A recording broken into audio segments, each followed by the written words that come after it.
So during this summer, we are having a series called Stories with Meaning. Stories with meaning, because that's what a parable is. And Jesus told many parables, many stories with meaning. And we're going to look at some of those parables during the summer. Not all of them, but some of them. And some of those who are speaking or have been speaking have kind of chosen the one that they would like to speak on. We all like stories. We talked about stories already this morning. And Jesus was a master storyteller. He didn't give long stories. He didn't sort of sit down for hours talking through a novel, if you like, or whatever. He just gave a simple story that was easy to understand. But Jesus told these stories, this parable, for his listener to think and try to work out the meaning of that story. Every parable that Jesus told had a meaning, which is why we've given the title for this series as Stories with Meaning. It was pretty straightforward, really. So let's read this parable that we have this morning. It's in Luke 12, and it's on page 1045 of our Bibles, 1045. That's not the time.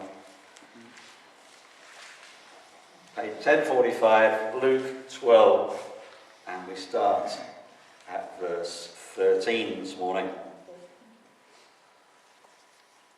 It's good to get the context of a passage. I've spoken about this many times. So not just the story, not just the parable, but why Jesus told it, because that often gives us a reason that Jesus was saying and the meaning that Jesus was giving to that parable. So we start at verse 13. Let's, before we read it, say what it is we're reading from. I hold God's word in my hands. It encourages, corrects, and instructs me. Lord, speak to me now. That is our prayer, Lord, that you will speak to me now as we read this together. So Luke 12 and verse 13. Someone in the crowd said to him, Teacher, tell my brother to divide the inheritance with me. Jesus replied, Man, who appointed me a judge or an arbiter between you? Context. Then he said to them, Watch out, be on your guard against all kinds of greed. Life does not consist in the abundance of possessions. And he told them this parable. The ground of a certain rich man yielded an abundant harvest. He thought to himself, What shall I do? I have no place to store my crops, this abundant harvest. And then he said, This is what I'll do. I will tear down my barns and build bigger ones. And there I will store my surplus grain. And then I'll say to myself, You have plenty of grain laid up for many years. Take life easy. Eat, drink, and be merry. But God said to him, You fool, this very night your life will be demanded from you. Then who will get what you have prepared for yourself? This is how it would be with whoever stores up things for themselves, but not rich towards God.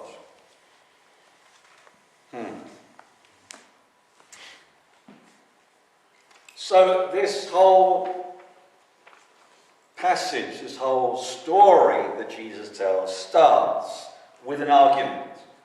An argument between at least two brothers over an inheritance. And that still happens today. All too often. How many families have been torn and divided by arguments about an inheritance, about possessions, and who's going to get what? Well, the man comes to Jesus. Sorry, this is playing up. The man comes to Jesus, was probably the younger brother out of the two. He was probably the younger brother. Because in Jewish law, the older brother was the one that got possessions of the property. And he also got double share of the goods that were available. So this was often done because obviously if you had a large family with so many sons, and when you died, all the sons got equal, you'd have a little bit of land, which would be pretty useless. So to continue the family line of farming and so on, it was normally that the land, the property was given to the eldest son, so that the land was complete still, and they were able to still do the farming. That was the reasoning behind it. So this brother, probably the younger brother, came to Jesus wanting him to settle a dispute in his favour, I'm sure. And Jesus uses the moment to teach, using a parable.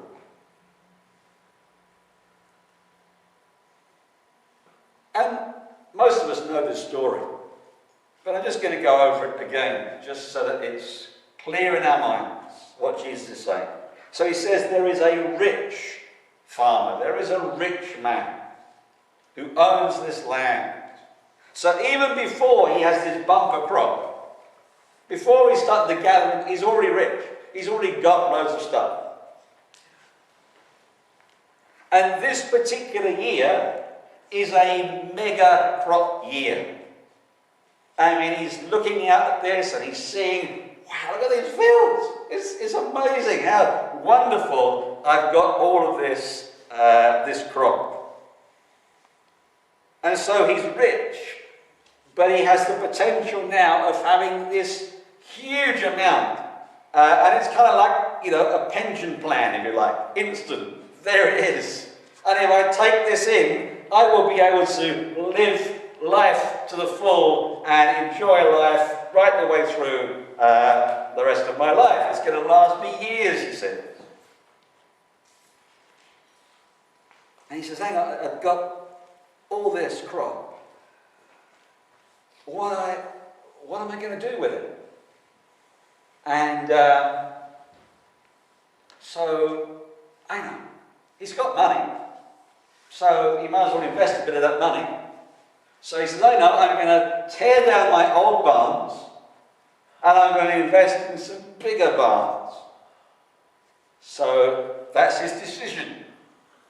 Because he thinks, okay, then I'm going to be able to store in all this stuff, and it'll be safe and secure, it's worth the investment. I've got plenty of money, I can buy a few new big barns. And the farmer thought that he was set up for life. He really did. That's what you get from Jesus' story.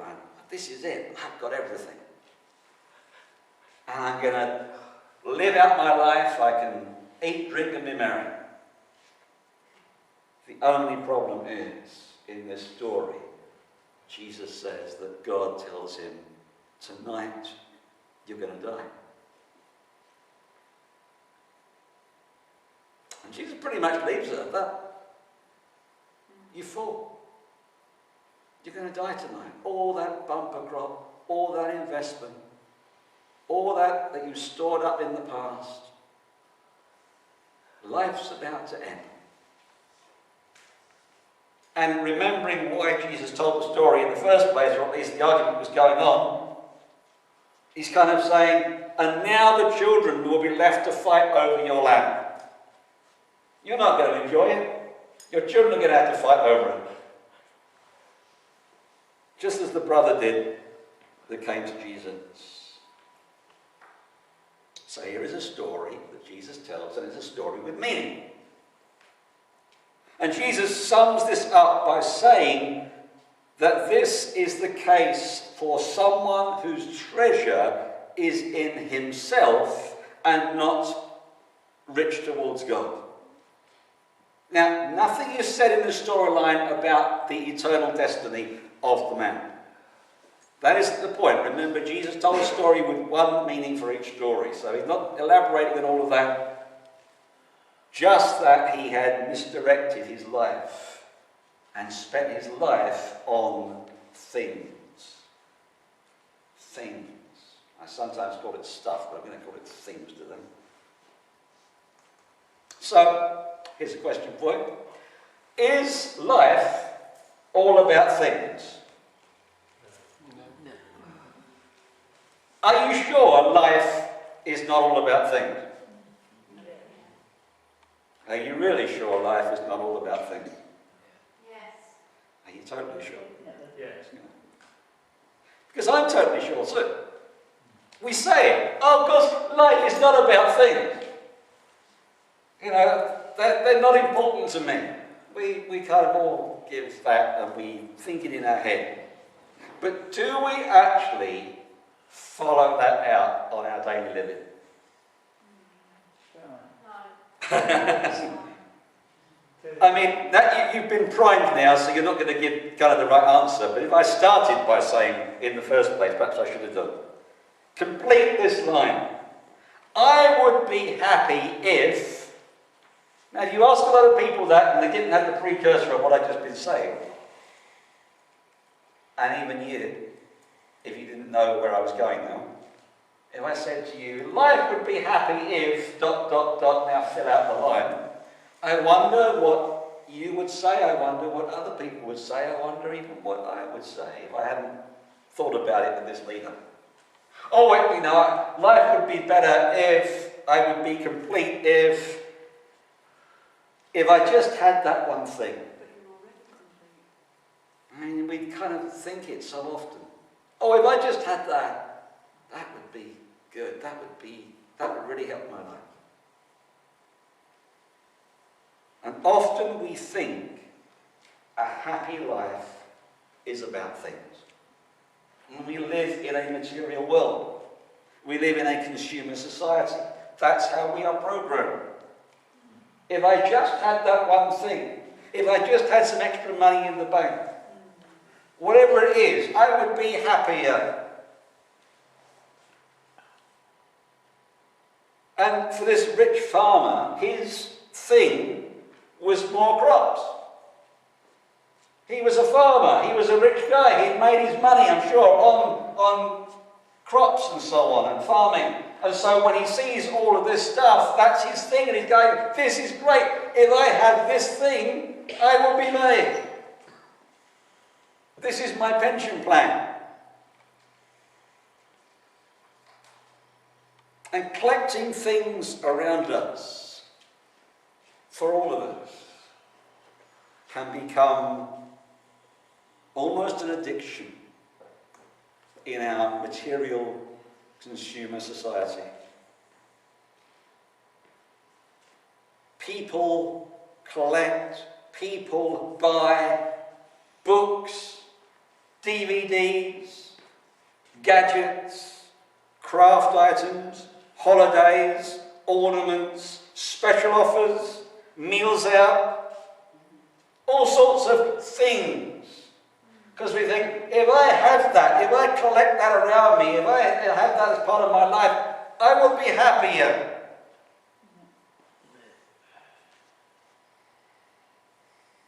But it's not true. It is not true.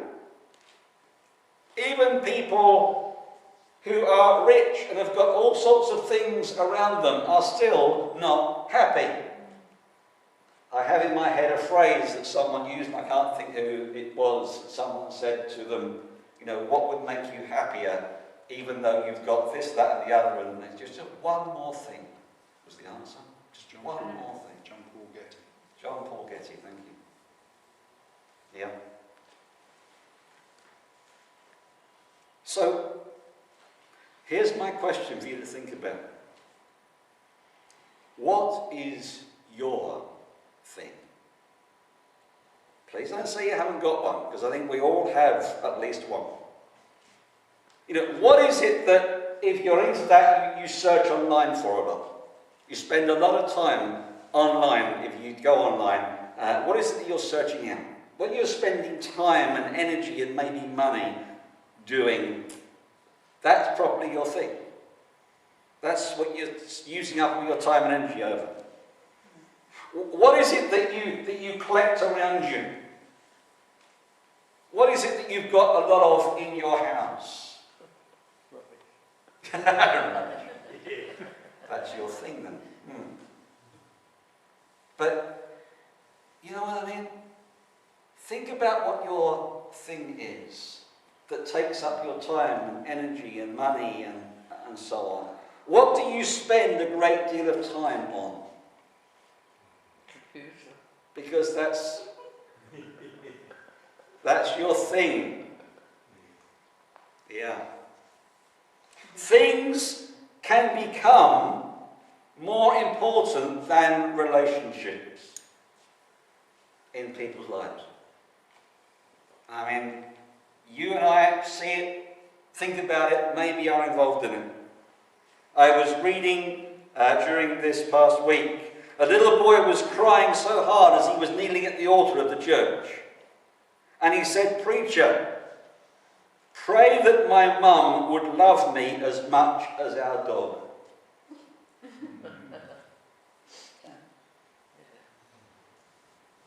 And not only is that sad, but it's double sad because this little boy wasn't asking that she loved him more than the dog, even if she just loved me as much as the dog. Because that mum, that was the thing. She spent all of her time and energy on the dog. And it wrecked a relationship. Another child I read about said to the pastor, "Could you make my mum get off her phone and computer?" And many of us have said, you know, we see mums taking their kids to school and the kids are walking on their own and the mums are.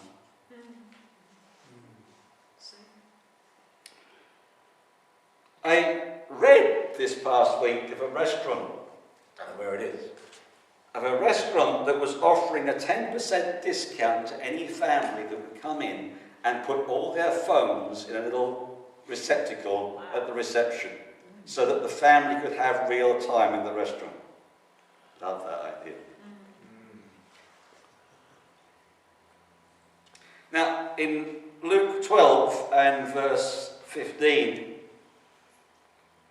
Jesus said to them, "Watch out, be on your guard against all kinds of greed. Life does not consist in an abundance of possessions." Life does not consist of an abundance of things that we possess.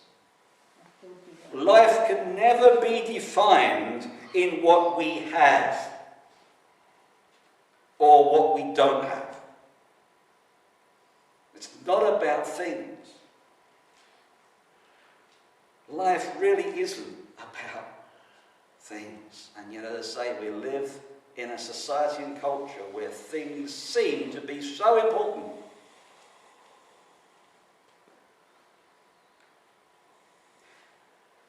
Here's another question that you could ask yourself. What's my plan in life? Now again, if you ask that to a lot of people, you will find their answer has a lot to do with things. What's your plan in life? Well, my plan in life, perhaps when they're younger, is I'm going to get a car. That's my plan. That's my next step. I'm going to get a car so I can get on the road and I can be with friends and I can travel around. That's my plan in life. When you get a little bit older, your plan in life is to buy a house. Or if only I could buy a house, I'm going to save up some money, I could get a mortgage and I had my own house. They may be a little bit further along. They might say, oh, my goal in life is to have a good job. I mean, I've done all right for now, but I want to get a better job with a really decent salary.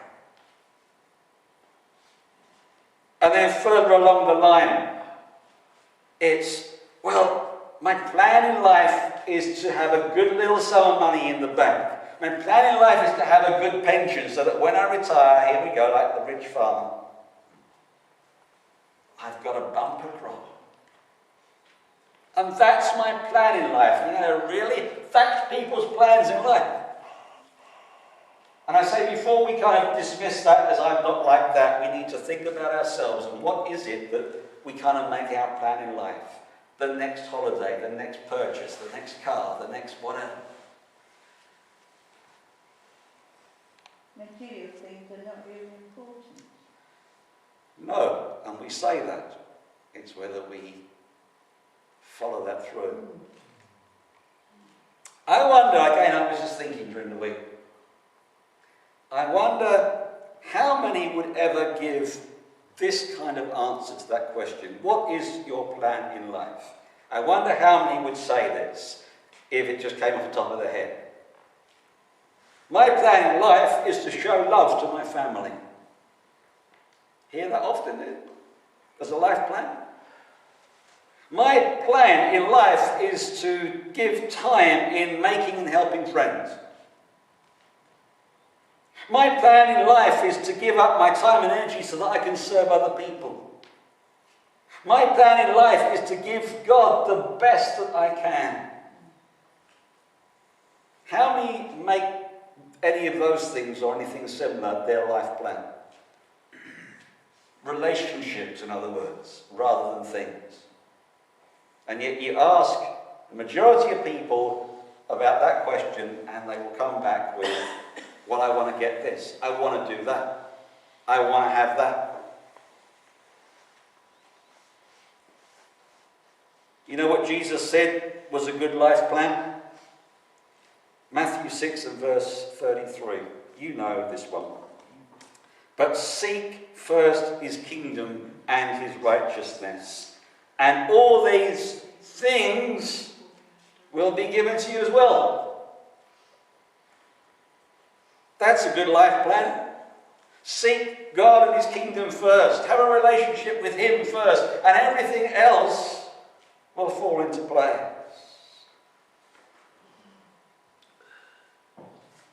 Oops. This is not doing good. Sort this out. The Message, which is not a literal translation of Jesus' words, you understand. It was never intended to be. But I think here the Message gives an insight into what Jesus was trying to say in Matthew 6. And so I'm going to read the Message, verses 30 to 33 of Matthew 6.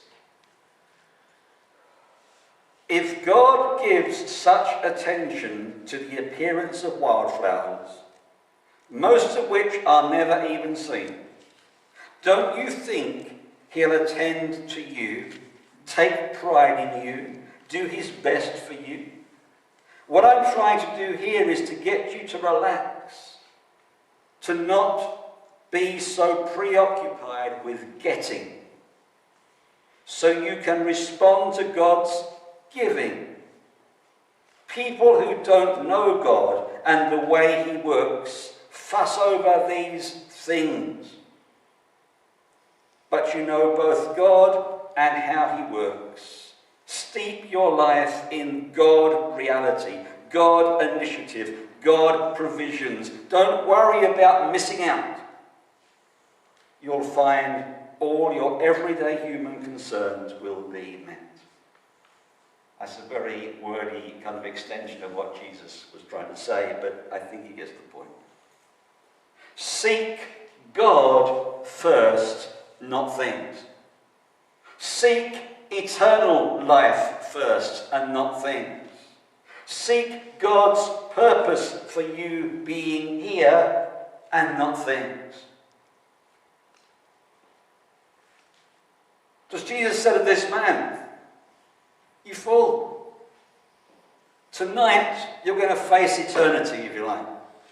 You're going to step out of this physical life into the spiritual life, so to speak. And what good is all the things that you've had?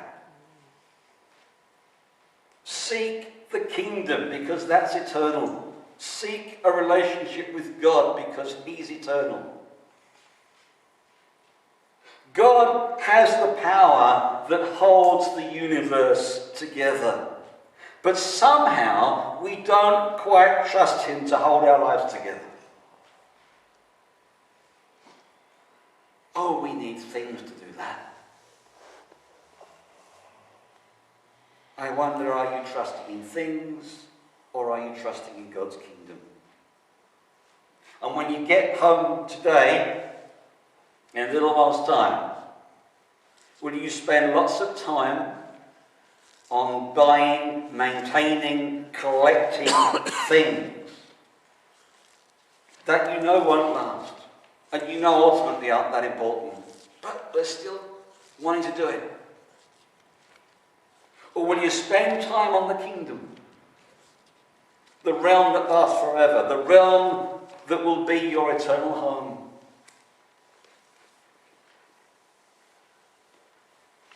So pause before you answer this question again. Is your life about things? You don't have to say it out loud, but really ponder it before the Lord. Are you sure? Are you really sure?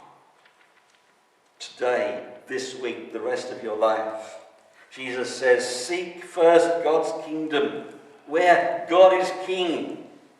Seek His will, seek His values, seek after what He has for you. And everything else will be an addition to you.